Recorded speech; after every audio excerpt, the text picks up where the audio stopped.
Welcome to my show sir. आपका स्वागत है। धन्यवाद सर। बहुत बहुत धन्यवाद। तो सर 20-25 साल पहले जब गुरुकुल में कैरियर शुरू किया था तो क्या सोचा था कि इस मुकाम तक पहुंचेंगे, राज्यपाल बनेंगे? मैं 1981 में 21 वर्ष की मेरी आयु थी जब मैं गुरुकुल कुरुक्षेत्र में प्रधानाचार्य बना, और उस समय से लगातार उसमें बहुत संघर्ष किया, क्योंकि वो संस्था कोई सरकारी अनुदान से नहीं चलती थी। सामान्य बहुत गरीब परिवार के बच्चे वहाँ आते थे। उनके लिए मैं गेहूं चावल गांव-गांव जाकर के इकट्ठे करता था। दिन में बच्चे पढ़ाता था और रात को गलियों में घूम के मैं लोगों से दान लेता था। और वो संस्था जिसमें 50-40 बच्चे होते थे, बहुत टूटे फूटे से भवन थे, लेकिन ईश्वर कृपा रही, प्रयास किया। आज उस संस्था में 19 स्टेट्स के 1600 विद्यार्थी रेजिडेंशियल रूप से पढ़ते हैं। जहां कोई अपने बच्चे नहीं भेजता था, उस गुरुकुल में इस एक साल में जो अब चल रहा है, इसमें 17 बच्चे मेरे एनडीए ज्वाइन कर चुके हैं। 9 बच्चे नीट में गए, 7 बच्चे आईआईटी में गए, 4 आईआईएम में गए और 8-9 बच्चे एनआईटीज में गए। और हर वर्ष ये स्थिति वहां की रहती है।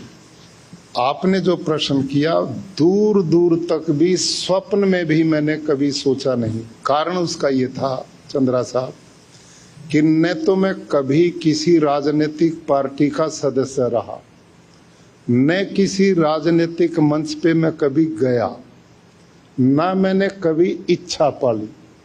मेरा काम केवल एक शिक्षक का था।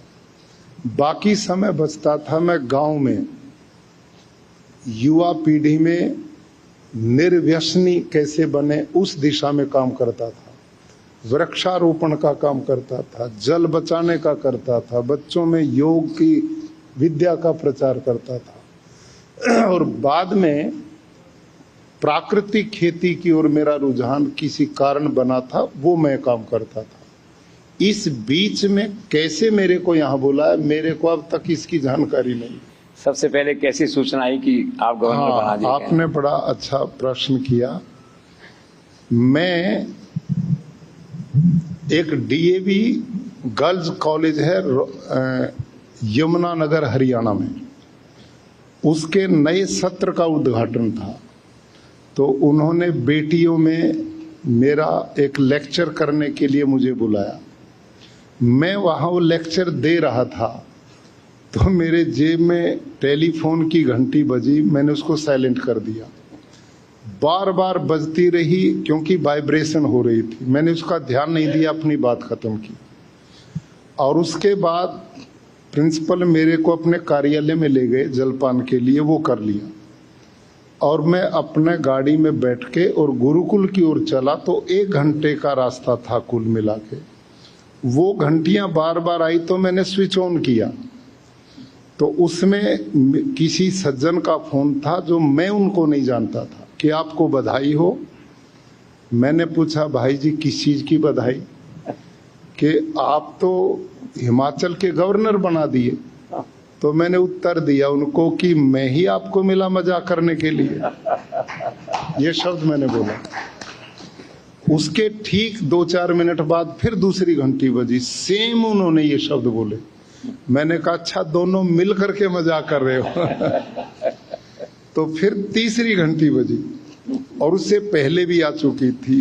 वो एक एज्ड व्यक्ति थे, ओपी गोयल उनका नाम था, अभी नहीं है, लगभग 85 उनकी आयु। मेरे गुरुकुल में वो दान देते थे, सहयोग करते थे। तो उनका फोन आया तो मैं थोड़ा गंभीर हुआ। मैंने कहा उनको, सेठ जी देश बहुत बड़ा है, मेरे नाम के बहुत लोग हो सकते हैं, और कोई होगा, हम यहाँ नहीं। तो उन्होंने बेचारों ने सरलता से कहा अच्छा और कोई होगा, बात खत्म हो गई। और इस बीच में गुरुकुल आ गया। जब मैंने द्वार में प्रवेश किया तो वहां सैकड़ों लोग खड़े हुए थे माला लिए हुए। मैंने कहा तू स्वप्न देख रहा है या सचमुच में घटना है, मैं समझ नहीं पाया। और फिर पत्रकार बंधु आ गए, उन्होंने जब मेरे से चाहा कि आप इस पर कुछ बोलिए, तो मैंने कहा ना, मैं नहीं बोलूंगा। अब भी मेरे को विश्वास नहीं था। कारण था, ना तो मैंने कभी प्रयास किया, न मैं कभी किसी राजनीतिक पार्टी का हिस्सा रहा, ना मेरी कभी इच्छा रही। मैं तो आज भी आश्चर्य करता हूं कि माननीय प्रधानमंत्री जी, राष्ट्रपति जी या शीर्षक नेतृत्व कैसे उन्होंने चयन किया, ये मैं आज तक नहीं समझ पाया। ये सत्य है। इसीलिए तो कहते हैं कि नरेंद्र मोदी को पहचान है गुदली के लाल को उपयुक्त स्थान पे बैठाने की। तो सर, अब आप 9 वर्षों से गवर्नर हैं हिमाचल और गुजरात को मिला के। गुजरात का कार्यकाल समाप्त हो गया, कई कार्यकाल समाप्त होते रहेंगे, कोई नया नोटिफिकेशन आएगा ही नहीं। आप, ऐसा लगता है मोदी जी के साथ साथ आप भी अनवरत हैं गुजरात में। एनी हाउ, तो इन 9 वर्षों में आपका अनुभव राजभवन में कैसा रहा? क्योंकि कुछ लोग ये कहते हैं कि राजभवन एक सिविल कारावास है या जेल है, ऐसा कुछ लोग कहते हैं। आपको कैसा महसूस हुआ इन 9 साल में? निश्चित रूप से मेरे लिए इस प्रकार का पद जो संभावित ही नहीं था, तो मेरे लिए एक चैलेंज था, चुनौती थी। लेकिन ईश्वर की कृपा रही कि मैं काम अनथक होकर के करता रहा, और वो मेरा स्वभाव था। हिमाचल प्रदेश में डॉक्टर शशिकांत जी हमारे बीच में बैठे हैं। ये मेरे बड़ी एडवांस ही मेरे संपर्क में आ गए, और इनको मैंने अपना एडवाइजर लगाया। इनका इतना बड़ा सहयोग मेरे साथ रहा कि ये दोनों ही पार्टियों को जानते थे, अपोजिट को भी और जो उस समय शासन में थी। तो इनका जो अनुभव थे, पत्रकार थे, प्रोफेसर थे, तो इनका बड़ा मार्गदर्शन मिला। उस समय कांग्रेस गवर्नमेंट थी, राजा वीरभद्र जी मुख्यमंत्री थे, बड़े पुराने अनुभवी, 60 साल का उनका जीवन था। राजनीति का उतनी मेरी आयु भी नहीं थी, लेकिन इनके सहयोग से इतना तालमेल, कभी मेरा विवाद नहीं हुआ। वाह। और लगातार हर क्षेत्र में प्रदेश को हम आगे बढ़ाते रहे। एक ताली तो शशि जी के लिए होनी तो चाहिए। मेरा वहां मैंने अभियान चलाया काम का। वहां नशे में युवा पीढ़ी तेजी से आगे बढ़ रही थी, तो डॉक्टर साहब का सहयोग मिला, लोगों को जोड़ा, हमने नशा मुक्ति का अभियान चलाया। वहां वृक्षारोपण के समय वो अभियान हम चलाते थे। और स्वच्छता अभियान जो प्रधानमंत्री नरेंद्र मोदी जी ने देश को एक नई सोच दी थी, तो मैं जो काफिला मेरा चलता था अपना गाड़ी का, एक गाड़ी में मेरी में झाड़ू, फावड़े और सामान होता था स्वच्छता का। जहां भी मैं जाता लगता है यहाँ गंदगी है, उतरता और शुरू हो जाता। गांव में कई बार मैं घुसता तो मेरे को देख के लोगों में इतनी उत्सुकता जागती थी, महिलाएं आ जाती, बच्चे आ जाते, झाड़ू लगाते और सारे जुड़ जाते थे। और मेरे को याद है उन सालों में हिमाचल प्रदेश देश में स्वच्छता में प्रथम स्थान पे आया था। तो इस ढंग का कार्यक्रम, और उसी के साथ प्राकृतिक खेती। उन दिनों मैं अपने गुरुकुल के खेतों में एक्सपेरिमेंट कर रहा था, पूर्ण सफल में नहीं हुआ था, इसलिए मैंने पहले 2 साल, जब तक मैं खुद सफल ना हूं, औरों को मैंने नहीं बताया। लास्ट के 2 साल मेरे जो थे, उस समय मैं पूर्ण रूप से प्राकृतिक खेती में समझ पाया था कि एक सफल मिशन है। इससे पर्यावरण भी बचेगा, धरती माता का स्वास्थ्य भी बचेगा, भूमिगत जल भी बचेगा, जल की शुद्धता भी बचेगी, देसी गाय माता भी बचेगी क्योंकि उसके बिना ये खेती संभव नहीं है, किसान भी बचेगा, और जो पूरा राष्ट्र का उपभोक्ता है आज जो सारा जहर खा रहा है, स्लो पॉइजन, हर चीज में यूरिया, डीएपी, पेस्टिसाइड, इंसेक्टिसाइड, आज तो माँ के दूध में भी यूरिया मिल रहा है, पशुओं के दूध में है। तो ये सब कुछ एक चुनौती थी। मैं इसमें गुरुकुल में अपने खेतों में सफल हुआ, तो मैंने हिमाचल प्रदेश में लास्ट के 2 साल में अभियान चलाया और गांव-गांव में मैं जाता था, छोटे छोटे गांव थे, किसानों को इकट्ठा करता। 180 एकड़ जमीन में आप कुछ करते थे वहाँ, मैंने पढ़ा कहीं जी। 180 एकड़ जमीन में आप एक्सपेरिमेंट करते थे, हाँ, रिसर्च करते 180 एकड़ गुरुकुल की जमीन में। तो जब सफल हुए तो मैंने हिमाचल में छोटे छोटे किसानों को शुरू किया और 2 ही साल में 50,000 किसान हमने खड़े कर दिए। और इस समय हिमाचल में लगभग 2.25 लाख किसान प्राकृतिक खेती करते हैं। कोई पंचायत ऐसी हिमाचल में नहीं जिसमें प्राकृतिक खेती ना होती हो। बहुत अच्छा एक वातावरण बना। सर, आप प्रधानमंत्री के करीब कहे जाते हैं, अहमदाबाद और दिल्ली में चर्चा रहती है, तो पहली बार नरेंद्र भाई की निगाह आप पे कब पड़ी, कब मुलाकात हुई जीवन में? सच्चाई ये है कि गवर्नर बनने से पहले मैं कभी भी प्रधानमंत्री जी को मैंने देखा नहीं, साक्षात रूप में कभी मैं मिला नहीं। माननीय अमित शाह जी से कभी मैं मिला नहीं, कभी सीधा साक्षात्कार हुआ नहीं, ये सच्चाई है।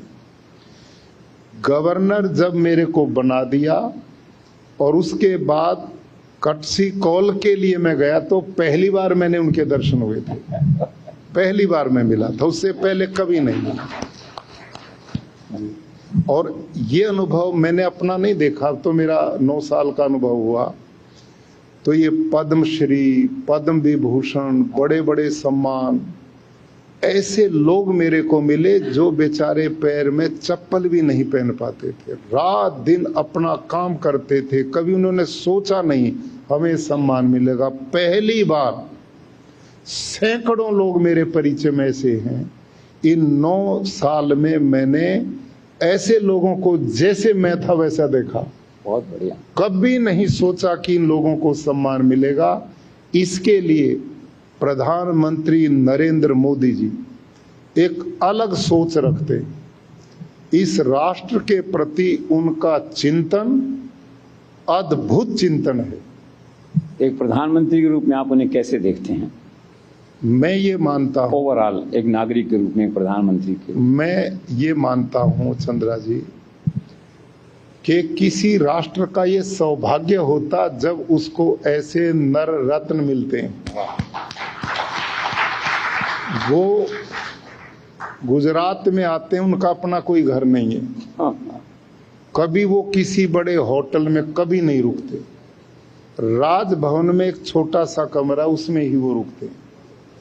और इस बीच में अनेक बार स्वाभाविक है कि मैं उनके संपर्क में आता हूँ, बातचीत होती, मैं उनके उठने को देखता हूँ, काम करने के तरीके को देखता हूँ। लगभग वो मेरे ख्याल में जो मैंने देखा है 4 घंटा सोते होंगे। राजभवन में कई बार 12 बजे तक तो वो मीटिंग ही लेते रहते हैं। मीटिंग का तरीका क्या, 3-4 हॉल हमारे छोटे बड़े, एडवांस वहां लोग जिनसे बात करनी वो बैठे, दूसरे में बैठे, तीसरे में भी। वो सीधा एयरपोर्ट से आते हैं, पहले इस कमरे में पहला टाइम वहां मीटिंग लेते हैं, खत्म होती दूसरे में चले जाते हैं, उससे तीसरे में चले जाते हैं। मतलब पीछे से दूसरे प्रदेशों से आ रहे हैं जहां पूरा दिन उन्होंने काम किया, आते ही यहां जुड़ जाते हैं। तो जितने लोग मीटिंग्स में भी आते हैं, मिलते हैं, तो वो आश्चर्य करते हैं कि साहब को कितनी ईश्वरीय देन है। ये महाकर्म योगी हैं। ये सामान्य व्यक्ति का काम इतना निरंतर अनथक काम करना, ये सामान्य व्यक्ति का काम है। और हर क्षेत्र में भारत का कोई ऐसा विकास का क्षेत्र नहीं है जिसमें उनकी गहरी पकड़ना और छोटी छोटी चीज को वो इतनी बारीकी से एक प्रधानमंत्री देखता होगा, पर मैं सोच ही नहीं सकता। एक बार की घटना, जब स्टैच्यू ऑफ यूनिटी का शिलान्यास चल रहे थे कुछ कार्यक्रम, मेरे को सौभाग्य मिला उनके साथ, मैं बिल्कुल साथ में था। साथ में हमारे प्रदेश के उस समय के मुख्यमंत्री जी थे। वो हाथ में कॉपी पेन लिए हुए थे, क्योंकि हर 10 कदम पर एक निर्देश मिलता था। हम घूम रहे सड़कों पे, जहाँ स्टैच्यू ऑफ यूनिटी का, यहाँ ये बनाइए, वहाँ टूटी में पानी टपक रहा था, ये पानी व्यर्थ जा रहा, इस पर ठीक टूटी लगाइए। कहीं तार पड़े हुए थे ओपन, इसमें कोई नंगा हो सकता, बच्चे का पैर ठीक सकता, दुर्घटना हो सकती, इसको ठीक कीजिए। यानी कि देश का प्रधानमंत्री इतनी बारीकी से एक एक चीज को देखना और उसका निर्देश देना, ये एक अद्भुत, ये वही व्यक्ति कर सकता जो धरती से जुड़ा है। उन्होंने उस जीवन को जिया है जो बहुत बड़ी संख्या में लोग जीते थे। उनके दुख और दर्द को वो नजदीक से जानते हैं। इसी का परिणाम है कि आज भारत का 10 साल में 25 करोड़ लोग गरीबी रेखा से बाहर आ गए। कई लोगों के लिए मकान बनाए जा रहे हैं, नल से जल भेज रहे हैं, महिलाओं की सुविधाओं के लिए, युवाओं के लिए भारत का समग्र विकास, कहीं एयरपोर्ट बन रहे हैं, सड़कों का जाल बिछ रहा है, इंफ्रास्ट्रक्चर अद्भुत ढंग से भारत में विकसित हुआ। और इसके साथ विश्व में भारत की ऐसी प्रतिष्ठा आजाद भारत के बाद पहले किसी ने बनाई तो वो प्रधानमंत्री श्रीमान नरेंद्र मोदी जी, जो विश्व नेता के रूप में, सर्वमान्य नेता के रूप में सबके दिलों में सम्मान का भाव प्राप्त कर रहे हैं। ये उनका कर्मयोग, उनका निस्वार्थ देश सेवा और रात दिन अपने जीवन का पल पल राष्ट्र के लिए समर्पित, ऐसा मैं मानता हूँ। जब नरेंद्र मोदी की बात करते हैं तो गुजरात में बैठ के अमित शाह का जिक्र होता है। गृह मंत्री हैं, आप राज्यपाल हैं, कई बार उनसे इंटरेक्शन होता होगा। एक गृह मंत्री के रोल में आपने कैसे देखते हैं? उनसे भी मेरा परिचय गवर्नर के बाद ही हुआ, लेकिन मैं उनके कार्यों को बारीकी से देखता हूँ। वो बेहद गंभीरता से काम करते हैं और इतना गहन उनका अध्ययन, लोग उनको, मैं भी इतना नहीं समझता था, लेकिन उनके संपर्क में आने से पता लगा कि आप में भी शायद बहुत लोगों को नहीं पता होगा, वो दोनों हाथों से बराबर लिखते हैं। अच्छा? हाँ, उन्होंने पुस्तक लिखी, दोनों हाथों से लिखते हैं। ऐसी प्रतिभा शायद आपको जानकारी नहीं होगी माननीय अमित शाह जी की। और वो काम जब करते हैं तो उसकी तह तक पहुंचते हैं, बीच में छोड़ने का उनका स्वभाव नहीं। और महान देशभक्त हैं।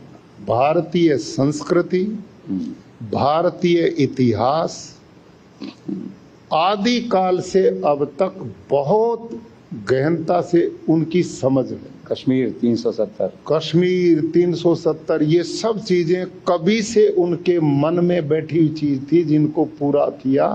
और आज मैं समझता हूं देश अंदरूनी रूप से, आप देखिए, जहां आए दिन बम ब्लास्ट होते थे, हर स्टेशन पे, बस अड्डे पे कैसेट चलती थी, सावधान रहिए, किस चीज को मत छूइए, ये बम हो सकता है। इन 10 साल में वो बम कहाँ चले गए? कितनी सुव्यवस्था, हम भूल जाते हैं लोग। लेकिन इस समय इतना बड़ा देश और इतनी सुव्यवस्था से संभालना, और हमारे कितने प्रदेशों में नक्सलवाद आज वो अंतिम सांस पे। कश्मीर को कोई सोचता नहीं था इस रूप में हमारा हिस्सा मजबूती से बनेगा। तो पूरी राष्ट्रीय व्यवस्था को जितनी महीनता से और जितने सूझबूझ से वो निर्णय लेते हैं, वो अद्भुत क्षमता ईश्वर ने उनको दी। सर, आपको भी कुछ दिनों पहले ही अहमदाबाद में गुजरात विद्यापीठ का चांसलर अपॉइंट किया गया है, तो क्या विजन है, क्या प्लान है उसका? गुजरात विद्यापीठ राष्ट्रपिता महात्मा गांधी द्वारा 1920 में स्थापित संस्था है। उसका मिशन था कि हम राष्ट्र के लिए समर्पित युवा तैयार करें, और जो ग्रामीण व्यवस्था थी जीर्ण शीर्ण, वहां ग्रामोत्थान का अभियान चले, और देशभक्त भारतीय संस्कृति और कल्चर में जीने वाले युवा पैदा हों। जिस समय मेरे को जिम्मेदारी मिली उस समय मैं वहां गया। मेरा मन बड़े श्रद्धा भाव से मैं गया था कि मेरा कितना बड़ा सौभाग्य है जिस विद्यापीठ को स्वयं महात्मा गांधी जी ने स्थापित किया हो और आजीवन उसके चांसलर रहे। उनकी मृत्यु के बाद डॉक्टर राजेंद्र प्रसाद जी रहे, उनसे पहले सरदार वल्लभ भाई पटेल रहे, फिर मोरारजी देसाई जैसे लोग। मैं कहा उस संस्था में तुझ जैसे छोटे व्यक्ति को सेवा का मौका मिलेगा, तो मैं बड़े श्रद्धा से वहां गया। लेकिन जाकर के मैं व्यथित हुआ, दुखी हुआ। इतनी गंदगी, इतनी अव्यवस्था मैंने जीवन में किसी संस्थान में पहली बार देखी। 7 दिन तक मैं और मेरी धर्मपत्नी झाड़ू फावड़ा लेकर, और यहां म्युनिसिपल कॉरपोरेशन लगभग हमने 400 टन से भी ज्यादा कचरा और गंदगी वहां से निकलवाई। 7 दिन में लगातार चला काम। वहां के शौचालय गंदगी का भंडार, बाथरूम गंदगी से भरे हुए, मैस में जाए वहां बड़ी गंदगी, बच्चों दीनहीन यूं बेचारे नीचे बैठ के इधर उधर टाइम पास करते थे, कोई स्तर जीवन शैली नहीं। मेरे को बड़ा दुख हुआ, लेकिन जिम्मेवारी मिली। ईश्वर कृपा से इस अल्पकाल में हमने पूरा सिस्टम बदल दिया। आज बच्चों में, अभी आपकी जानकारी के लिए, 1800 बेटे बेटियां, हमने अभी 15-20 दिन पहले 18,000 गुजरात के गांव में 7 दिन के लिए बच्चों को भेजा। 7 दिन मैंने उनको, और हमारे वाइस चांसलर माननीय हर्षद भाई पटेल, बहुत डेडिकेटेड और मेहनती व्यक्ति, हमने 7 दिन बच्चों को प्राकृतिक खेती की ट्रेनिंग दी। उनमें 90% बच्चे गांव के गरीब किसानों के बच्चे, आदिवासी क्षेत्र के बच्चे, उनको वहां ट्रेनिंग दिलाई, और सब बच्चों के लिए 18,000 गांव में जाने की व्यवस्था की। और वो बच्चे गांव-गांव में गए और उन्होंने किसानों के बीच में काम किया। और इस देश के अनेक प्रांतों के, भूटान के थे, नॉर्थ ईस्ट के थे, कोई बच्चा साउथ के थे। यहाँ कोई ऊंट की सवारी करता है, कोई हल पकड़ के चलाता है, कोई खेतों में गया। तो उन बच्चों के अनुभव सुनने वाले हैं। उन्होंने कहा हम जिंदगी में अक्षर ज्ञान भी पढ़ के ये नहीं सीखने वाले थे जो इन 7 दिन में सीखने को मिला। शशिकांत बता रहे थे कि 1200 करोड़ का बजट है इस विद्यापीठ का, तो उसका कुछ विजन, उसके लिए कुछ प्लानिंग कर रहे होंगे आप, आएगा तो आपके पास? नहीं, वो अब बहुत अच्छा एक वहाँ कार्यक्रम जितने होते हैं, लोगों की अगाध श्रद्धा पैदा हो रही है। इस 1.5 साल में, इस साल 400 नए विद्यार्थी और बढ़े हमारे, एकदम एडमिशन हमारा बढ़ा हुआ।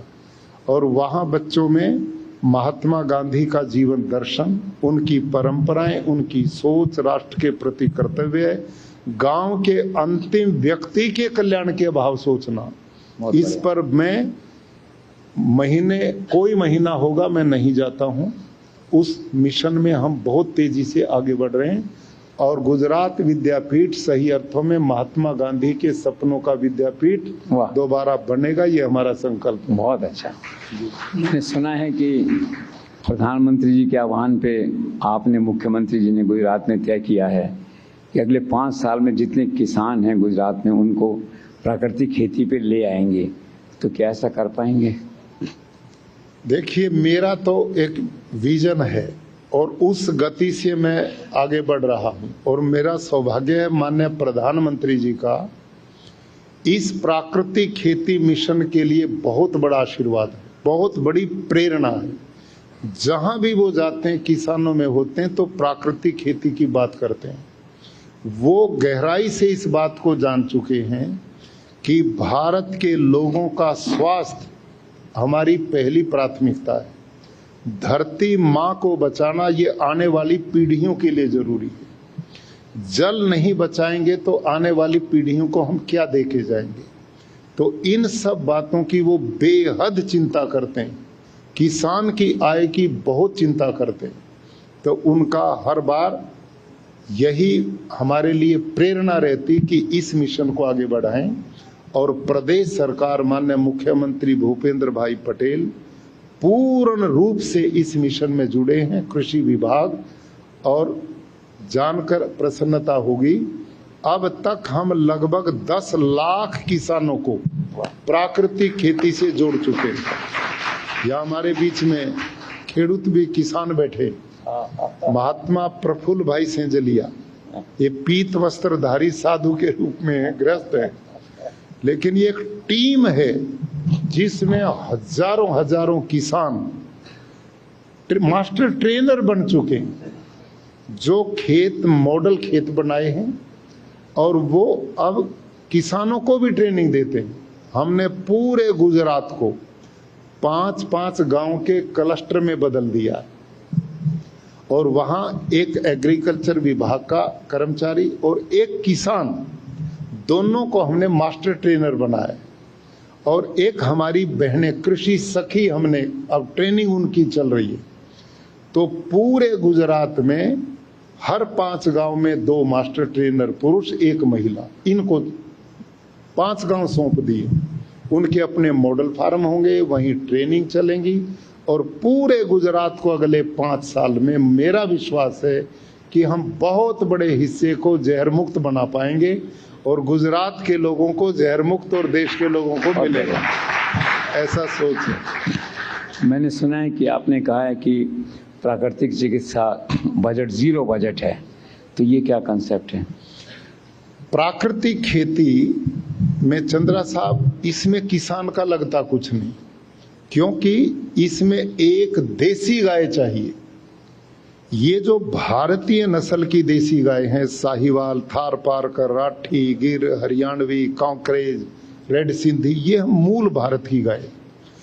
इन पे मैंने साइंटिस्ट बैठा करके रिसर्च कराई है और इस समय हमारी 4 एग्रीकल्चर यूनिवर्सिटीज में भी रिसर्च है। आज ही हमारी 3 घंटे मीटिंग चली है इस कार्यक्रम से पहले, और उसमें रिसर्च आई है कि देसी गाय के 1 ग्राम गोबर में 300 करोड़ से भी ज्यादा सूक्ष्म बैक्टीरियाज हैं, कीटाणु, सूक्ष्म जीवाणु हैं, जो धरती के ऑर्गेनिक कार्बन को बढ़ाने का काम करते हैं।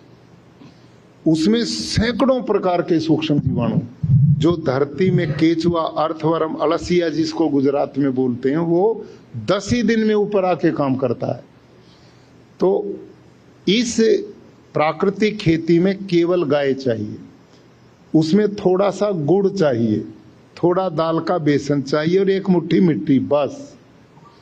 इन चीजों के मिश्रण से जीवामृत, घन जीवामृत, बीजामृत हम बनाते हैं और जो बीमारियां आती हैं वो भी गोमूत्र, गोबर और नीम, धतूरा, आक, चिराता, गिलोय, जो जड़ी बूटियां खेतों में खड़ी, उन्हीं से वो बन जाती हैं। तो किसान गन्ने से गुड़ भी किसान बनाता है, दाल से बेसन भी किसान बनाता है, गाय उसके घर की है, मिट्टी उसके खेत की है, बाजार में किसान ने जाना ही नहीं है। गांव का पैसा गांव में, शहर का पैसा भी गांव में। तो अपने आप प्रधानमंत्री जी का आत्मनिर्भर भारत ये मिशन है, तो इसमें कुछ नहीं लगा। गाय को जो है आप अर्थव्यवस्था की रीढ़ की हड्डी मानते हैं? गाय जो है प्राचीन काल से पूजनीय रही। पूजनीय का मतलब हमने धार्मिक रूप से सम्मान से इसलिए जोड़ा, मुझे भी नहीं पता था कि गाय इतनी गुणवान पशु है। जब से मैंने प्राकृतिक खेती की है, रिसर्च पे पाया, जो एग्रीकल्चर यूनिवर्सिटीज के माइक्रोबायोलॉजी के साइंटिस्ट ने रिसर्च के बाद बताया कि देसी गाय का गोमूत्र खनिज का भंडार है, खेत के हर प्रकार की बीमारी को रोकने की अपार शक्ति है, और गोबर सूक्ष्म जीवाणु, जिनमें सैकड़ों प्रकार के सूक्ष्म जीवाणु, जो आकाश में 78% नाइट्रोजन उसको लेते भोजन बना के पौधे को देते हैं। धरती में phosphor, zinc, potash, magnesium, iron, copper का भंडार है, लेकिन ये तत्व जड़वत हैं, अपने आप पौधे का भोजन नहीं बनते। इन तत्वों से भोजन बनाने का काम ये गौ माता के पेट से निकले सूक्ष्म जीवाणु करते। ये हमने मार दिए। जितनी भी रासायनिक खाद हैं, दवाइयां हैं, जो हमारे भोजन बनाने वाले कर्मचारी थे, उन्हीं को मार दिया। तो इसका परिणाम धरती बंजर हो गई। इस समय सारे देश की धरती का ऑर्गेनिक कार्बन 0.4 से नीचे है, और एग्रीकल्चर साइंटिस्ट बोलते हैं जिस धरती का ऑर्गेनिक कार्बन 0.5 से नीचे है वो बंजर होगी नहीं, हो चुकी है। और इसी का परिणाम इस समय किसान भारी भरकम मात्रा में यूरिया, डीएपी यूज करता है, जबकि 60 के दशक में डॉक्टर स्वामीनाथन ने जब हरित क्रांति का प्रारंभ किया, चंद्रा साहब, उस समय 1 हेक्टेयर में 13 किलो नाइट्रोजन डालने का प्रावधान उन्होंने किया था। 13 किलो ओनली, यानी कि 2.5 एकड़ में 13 किलो यूरिया, डीएपी डालने का सिफारिश की गई थी। आज किसान 13 थैले 1 एकड़ में डाल रहा, और वो बढ़ते जा रहे हैं। क्यों बढ़े? क्योंकि जो बैक्टीरिया धरती का ऑर्गेनिक कार्बन देते थे, उसकी फर्टिलिटी को बढ़ाते थे, वही मार दिए, इसलिए बढ़ रहा। इससे किसान की लागत बढ़ रही है, आय घट रही है, वो कर्जे में डूब रहा। ये उसका मुख्य कारण। तो कुल मिला के आप ये मानते हैं कि प्राकृतिक खेती एक मौन क्रांति है जो पूरे देश में बढ़ रही है, और आप इस क्रांति को प्रधानमंत्री जी के साथ, मुख्यमंत्री जी के साथ मिलकर इसको आगे बढ़ा रहे हैं? जी जी। तो अब 1-2 आखिरी सवाल आपसे पूछने थे। मुझे एक मित्र ने बताया कि जीवन में किसी मोड़ पे जो है आप बहुत गंभीर रूप से बीमार हो गए, तो प्राकृतिक चिकित्सा से ठीक हुए। तो क्या था ये गंभीर मुद्दा? वो मेरा बड़ा पुराना इतिहास है। 1998 में जब मैं गुरुकुल कुरुक्षेत्र को चलाता था, वो मेरा गुरुकुल नहीं है, वो ट्रस्ट का है। मैं तो उसमें एज ए प्रधानाचार्य काम करता था, लेकिन मैंने प्रधानाचार्य रहते हुए उसको केवल नौकरी का साधन नहीं माना, मैंने उसको घर से भी ज्यादा महत्व दिया। जहां टूटे फूटे भवन थे, आज वहां 25 लाख स्क्वायर फीट एरिया बना हुआ है। वो सब लोगों से दान लेकर के किया। गेहूं चावल मैं दान में मांगता था, सरकारी अनुदान नहीं था, गरीब बच्चे पढ़ते थे उनको मैं बढ़ाता था। आज भी वहां मध्यम और उससे छोटे स्तर के बच्चे पढ़ते हैं जो इतने बड़े आगे बढ़ रहे हैं। तो बीमार कैसे हुए? बीमार होने का कारण चंद्रा जी, दोपहरी में लूएं चलती थी, मैं गली गली जाके गेहूं इकट्ठी करता था, मेरे को लू लग गई, उसमें बुखार हो गया। मैंने सोचा यदि तू इन लूओं में बुखार में घर में लेट गया तो लोग अनाज जो अपना रखते हैं रख के बाकी बेच देंगे, तेरे को कोई नहीं देगा, और बच्चे साल भर क्या खाएंगे गुरुकुल में पढ़ने वाले। तो मैं खुद ही क्रोसिन जैसी गोली खाता, फिर काम पे जुड़ जाता। हर 4 घंटे में क्रोसिन खाता, काम करता। ऐसे 4-5 दिन मैंने काम में लगा दिए, और उसका परिणाम वो बुखार मेरा टाइफाइड में बदल गया। वो बिगड़ गया। मैं फिर एक हॉस्पिटल में एडमिट करा दिया। उन्होंने तेज एंटीबायोटिक दवाई दी। बुखार तो 10 दिन में कंट्रोल हो गया, लेकिन उनका साइड इफेक्ट होकर मेरी बड़ी आंत से ब्लीडिंग शुरू हो गई। उसका मैंने ध्यान नहीं दिया, जवान था। तो 84 केजी मेरा वेट था, तो 53 आ गया। जितने इलाज मैंने किए रोग बढ़ता गया। अंत में चलना फिरना मेरा बंद हो गया। All India medical institute Delhi, Apollo Delhi, PGI Chandigarh, मेरी वीडियो इंडोस्कोपी उन्होंने किया तो कहा ये 2 साल से ज़्यादा नहीं बच पाएंगे, इनकी आंतें खत्म हो चुकी, हम उनको काट के बाहर निकालेंगे, यहाँ एक छेद करेंगे, थैली सी होगी, 1-2 साल जिएंगे, इससे ज़्यादा जीवन नहीं। तो ये स्थिति मेरी उस जरूरत से ज़्यादा काम करने से हुई। लेकिन जब सब जगह जवाब मिल गया, अंतिम मैंने निर्णय ले लिया, अब तेरा जीवन नहीं बचेगा। तो मेरे गांव में पिताजी ने, मेरा छोटा सा खेत था पैतृक, वहाँ एक मकान बना रखा था छोटा सा 2 कमरे का। तो मैं वहाँ जाके लेट गया, इस इंतजार में कि मौत कब आएगी, केवल मृत्यु के इंतजार में। मैंने कहा अब इलाज तो कहीं है नहीं। तो उससे क्या हुआ, एक प्राकृतिक चिकित्सक मेरठ के पास पांचली गांव में रहते थे, 94 साल उनकी आयु थी। वो बहुत अच्छे वैद्य थे। एक बार वो आए थे, मेरा काम देख के बड़े प्रसन्न होके गए और मेरे को अपनी लिखी हुई एक पुस्तक दे गए थे प्राकृतिक खेती की, ना उसकी प्राकृतिक चिकित्सा की। तो मैंने वो पढ़ी, उनके प्रति सम्मान भाव पड़ा। और 4 साल पहले आए थे मेरी बीमारी से पहले। तो मैं जब खेत में एक दिन आंख मेरी लग गई, और आंख लगी तो स्वप्न में मेरे को वो महात्मा जी दिखाई दिए और उन्होंने कहा बेटा तू क्यों दुखी हो रहा, मेरे पास आ जा, ठीक हो जाएगा। मेरी आंखें खुली तो मैं आश्चर्य में था, तू तो खेत में पड़ा है, ये तो स्वप्न था। लेकिन एक चिंतन आया, डूबते को तिनके का सारा। मैंने धर्मपत्नी को बुलाया, मैं कहा आप मेरी लाइब्रेरी में देखो, एक महात्मा जी आए थे, एक पुस्तक दे गए थे, उनका एड्रेस मेरे पास था नहीं, कोई टेलीफोन नहीं था, उन दिनों लैंडलाइन थे। तो पत्नी ने बहुत हिम्मत करके वो पुस्तक खोज ली 2 दिन में, उसमें उनका एड्रेस था। तो मैं उनके यहाँ गया, शाम को मैं पहुंचा। उत्तर प्रदेश में उन दिनों अव्यवस्था इतनी थी, दिन में भी लूट लेते थे।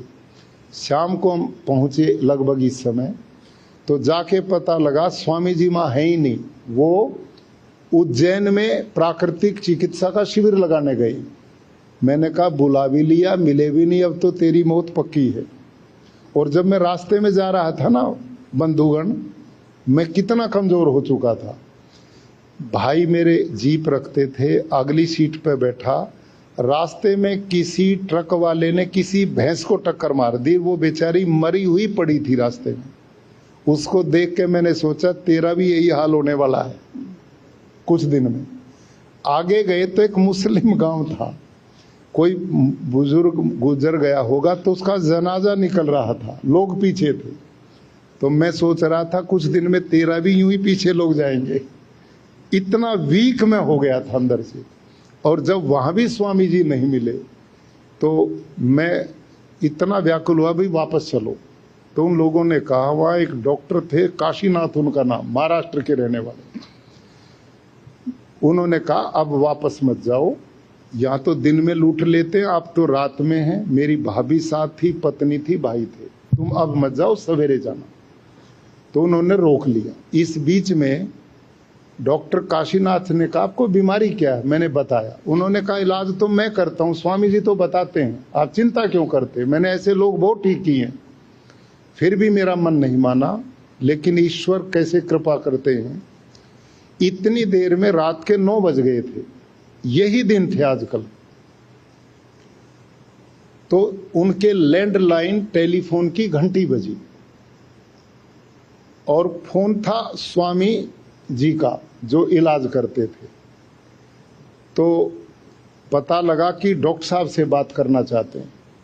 तो मैं भी भाग लिया डॉक्टर साहब के साथ, उन्होंने बात की। मैंने कहा डॉक्टर साहब फोन मत काटना, मेरी भी बात कराना स्वामी जी से। तो उन्होंने बात करके मेरे को फोन दिया और मैंने अपना परिचय दिया। तो बूढ़े थे, 94 साल के थे, वो समझ गए। ओ बेटे, मैं तो तेरे यहाँ गया था, तू काम का आदमी है। और ये मैंने कहा स्वामी जी मेरी यह हालत है और मैं अंतिम स्टेज पे हूँ। तो उन्होंने कहा बेटे मैं बूढ़ा हूँ, तुमसर जिला भंडारा महाराष्ट्र में पूरी सर्दी में वहां रहता हूँ, वहां प्राकृतिक चिकित्सा से लोगों का इलाज करता हूँ। उज्जैन से मेरा रिजर्वेशन हो चुका है, लेकिन मैंने कहा स्वामी जी आप नहीं आएंगे तो मेरा क्या होगा। बेटे तू चिंता मत कर, मैं रिजर्वेशन कैंसिल कराता हूँ और वापस आऊंगा। 3 दिन का कैंप और है उज्जैन मेले में प्राकृतिक चिकित्सा का। उन्होंने वो रिजर्वेशन कैंसिल कराया, वापस आए और रात के 12 बजे रेलवे स्टेशन पर उनकी गाड़ी गई, तांगा घोड़ा उनको लेने गए। वो आए और उन्होंने आके मेरे को चेक किया रात के 12 बजे 1 बजे। तो उन्होंने देख के मेरा पेट का यहाँ गड़बड़ है, ये गड़बड़ है। मेरे को 21 दिन का जल उपवास दिया, यानी कि 84 केजी का वजन वाला व्यक्ति 53 का रह गया, शरीर में कुछ बचा नहीं। ऐसी स्थिति में 21 दिन उन्होंने केवल पानी पे मेरे को रखा और प्राकृतिक उपचार दिए। रोज वो हवन करते थे, किसी वेद के मंत्र पे मेरे से कहते लोगों को, और भी मरीज थे उनसे उपदेश दो। क्या मनोबल बढ़ा है उस व्यक्ति ने। 1 किलोमीटर पैदल मेरे साथ जाते, सैर भी मेरी कराते और मेरे इलाज करके अंदर से जितने विकार दोष मल इतने निकले कभी मैं सोच नहीं सकता। मैंने कहा मेरे में थे सब, मैं किए सभी में। और उन्होंने इतना प्योरीफाई ब्लड कर दिया, मेरे अंदर के जख्म हीलिंग होती गई और मैं स्वस्थ होता गया। और वहां मैं 3.25 महीने रुका। सवेरे वहां लाइब्रेरी से पुस्तक लेता। 3 महीने में मैंने सैकड़ों प्राकृतिक चिकित्सा की किताबें पढ़ी। मैंने फिर इसकी विधिवत डॉक्टरी की और गुरुकुल कुरुक्षेत्र में फिर हॉस्पिटल बनाया। लाखों लोग अब उसमें स्वास्थ्य लाभ ले चुके हैं। ऐसा हुआ। और सुनिए अंतिम बात, वही मेरी बीमारी, वही प्राकृतिक चिकित्सालय उस गुरुकुल के लिए वरदान बना, जहां मैं 10-10 किलो अनाज बच्चों के लिए इकट्ठे करता था। अब उस चिकित्सालय में शहर के बड़े बड़े सेठ बीमार आए और मैंने वो चिकित्सा से ठीक कर दी। उन्होंने मेरा काम देखा, जो मेरे को 10 किलो अनाज देता था वो 10 लाख रुपए देने लगे और वहां भवन बनते चले गए और वो रूप बन गया। ना मैं बीमार होता, ना हॉस्पिटल बनता, ना गुरुकुल का भव्य रूप बनता, वो बीमारी ही वरदान हो गई। और न इसलिए बैठे होते और न जो है नरेंद्र मोदी को एक दूधी के लाल को सम्मानित करने का मौका मिलता। आप देखिए। तो sir thank you so much. आप धरती पुत्र हैं, हमें सबको आप पे गर्व है और एक बार फिर से आपको बहुत बहुत धन्यवाद देते हैं। बहुत धन्यवाद चंद्रा साहब। आपका जीवन, आपकी विचारधारा और आपका राष्ट्र प्रेम, उसका मैं बहुत सम्मान करता हूं। और आपने जो आज एक विषय लिए उसके लिए बहुत बहुत आभार। Thank you.